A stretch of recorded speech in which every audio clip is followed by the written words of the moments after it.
हे दोस्तों, आप लोग का स्वागत है मेरे चैनल पर। आप देख रहे क्रेजी फॉर भोजपुरी। चलो वीडियो स्टार्ट करते हैं। हरीलाल यादव का न्यू सॉन्ग आ गया। सॉन्ग का नाम है जय माँ। ये भी नवरात्रि सॉन्ग होने वाला है और टीजर नहीं देखे तो जाके देखे, बहुत ज़बरदस्त टीजर है। आप बोलते हैं सॉन्ग कब रिलीज होने वाला, बढ़ने से पहले ऐसे ही अपडेट पाने के लिए मेरे चैनल को सब्सक्राइब करके रखे। भोजपुरी का हर खबर सबसे पहले मेरे चैनल पर आता।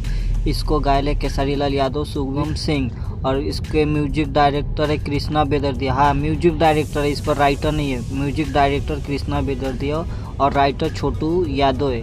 और ये मूवी में का सॉन्ग होने वाला, मूवी का नाम है गॉडफादर। और भाई ये मूवी दशहरा के अवसर पर रिलीज हो रहा है और बहुत बेहतरीन मूवी है। बाप बेटी की कहानी है भाई, बहुत ज़बरदस्त है और डबल रोल में नज़र आने वाला है केसरीलाल यादव।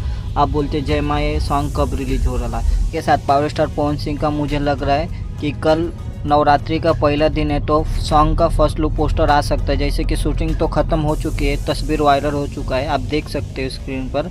और कल केसरीलाल यादव का song time of Bhojpuri YouTube channel पर रिलीज हो रहा है। वीडियो अच्छी लगी तो लाइक करें, शेयर करें, सब्सक्राइब करें। मिलता है वीडियो में, धन्यवाद। कमेंट करके बोलिएगा केसरीलाल यादव का नवरात्रि सॉन्ग आप लोग को कैसा लगा और पावर स्टार पवन सिंह का न्यू सॉन्ग का इंतजार कौन कौन कर रहा है। मिलता है वीडियो में, धन्यवाद।